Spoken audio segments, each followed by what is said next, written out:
From a hosting perspective, and this kind of goes back down to the minimalist view that Microsoft is taking about their web hosting.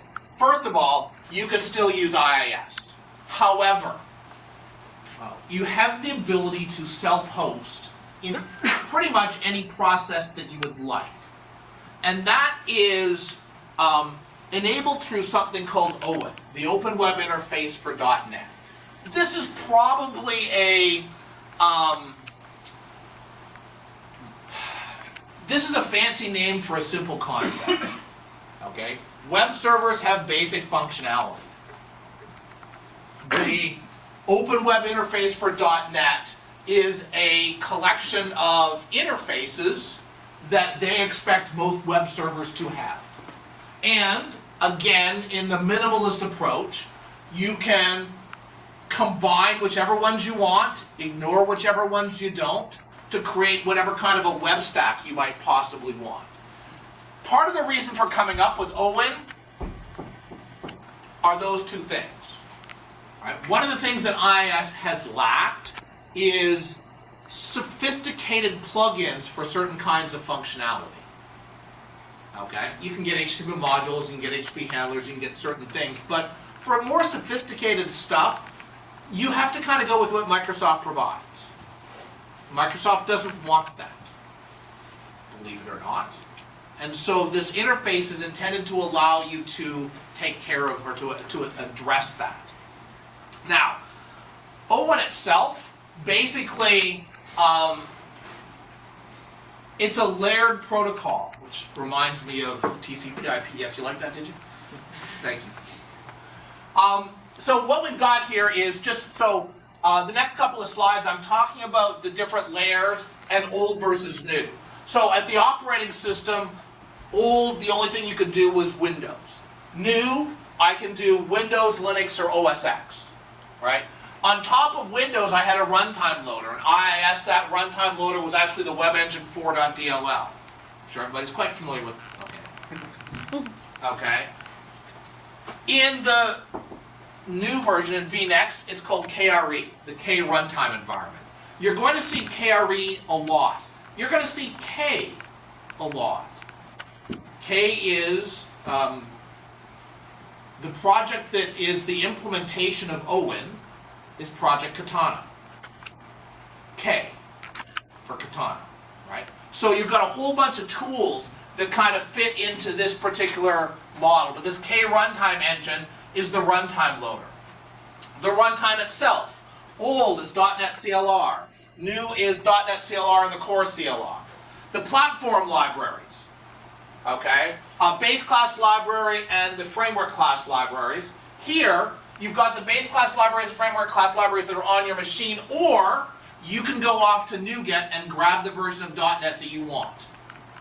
Okay, so you can actually pull it down as you go.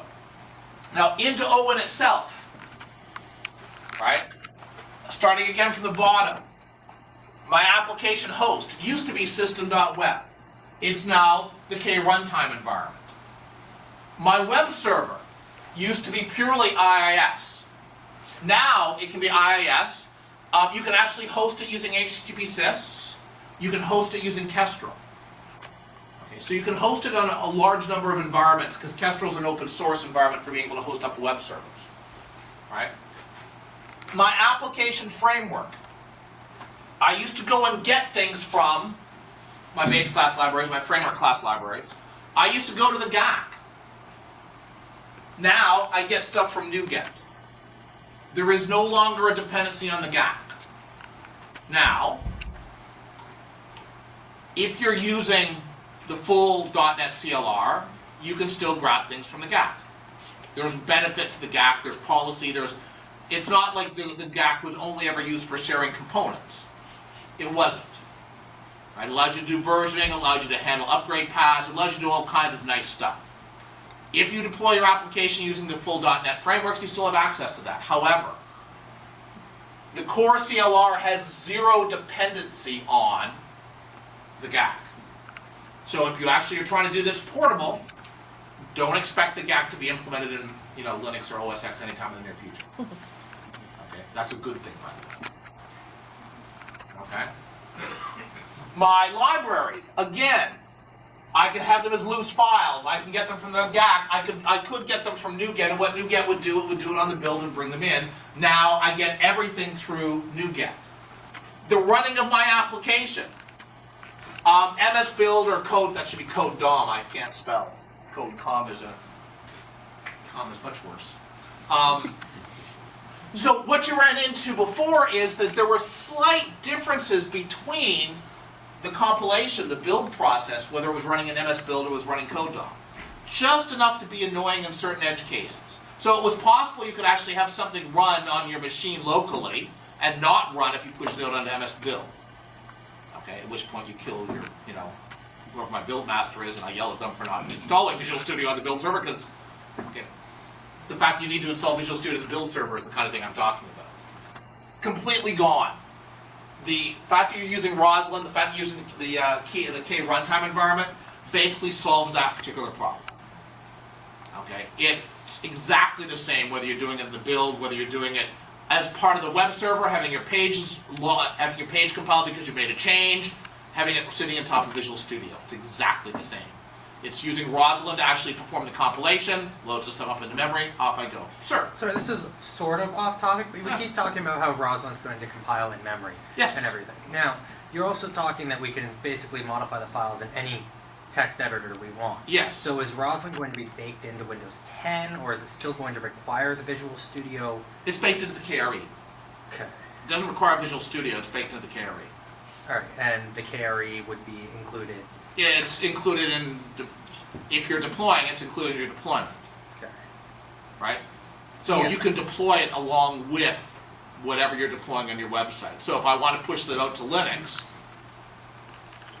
all right, no, that makes sense. And if I need a .NET framework to do stuff, the core CLR to do stuff, which I will, NuGet goes, gets it, builds, and that includes the compiler functionality. Okay. Okay? It sounds kind of weird, I know. Yeah, but I mean, it makes sense, but it still sounds off. I mean, Why? it'll make more sense once I get started using it. You should never know, to be fair. You shouldn't care what Roslyn's doing or what it does. We already have a compiler in the KRE, in the runtime, right? It's a JIT compiler. Correct? Yeah. Do you notice? Not particularly. No. You don't. Do you care? Not Probably. really. Right. This is exactly the same thing, except it's actually doing it a step sooner. It's actually pulling the source code, compiling it inside of the runtime environment. That's why you won't care. Right? Yeah. It's nice because there's hooks that people can use, and we go back into, you can create your own, you can add things to the compiler, you can get notified when stuff is going on. There's huge benefits to Roslyn, by the way, that you will never know Roslyn is taking advantage of, but third-party people will. The canonical example I have is ReSharper. How many people here think ReSharper is a memory hog? Okay. The reason why ReSharper is a memory hog is because Visual Studio takes your source code and it compiles it in memory while it's running. It might not necessarily be in memory, it might actually put it out to the hard drive. I think it does actually. So that it can perform IntelliSense. Okay? So Visual Studio is constantly building your application so it can give you the IntelliSense. When you add a class and you add a method and all of a sudden goes someplace else and, oh look, IntelliSense sees it.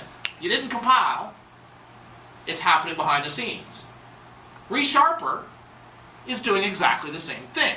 Because ReSharper needs to keep track of the syntax tree and the classes, and needs to keep track of all that stuff so it can offer you refactorings. So you basically have got two compilers running. You've got ReSharper installed. You have two compilers running all the time. Guess what Roslyn allows ReSharper to do? Their compiler, go away. Roslyn, we're going to use Roslyn. So now all of a sudden they have access to the same syntax tree that Visual Studio does. Guess how much skinnier ReSharper is going to get? Way faster. Okay? Now, would you have known that? Would you have used Roslyn? No. But the third-party tool people can. There will be static code analysis tools that will be awesome. Refactorings that you haven't thought of yet because they were too complicated can now be done. Okay? I'm not saying not by you guys. Some of you might very well want to, but more importantly, the people who develop the tools you use will. That's really where Rosalind's power comes in. Beyond that, I'm not enough of a language geek to care, personally. Just like I didn't care about JIT compile. Yeah. You know, I was aware of what JIT compiling did. Cool. It converted IL into assembly. Yay. I don't really care anymore. So I don't care about Rosalind at that level. You know what I mean? Yeah, I understand what you mean. So for me, be aware that it's there. Don't, unless you happen to be a language geek, unless you care about that kind of stuff.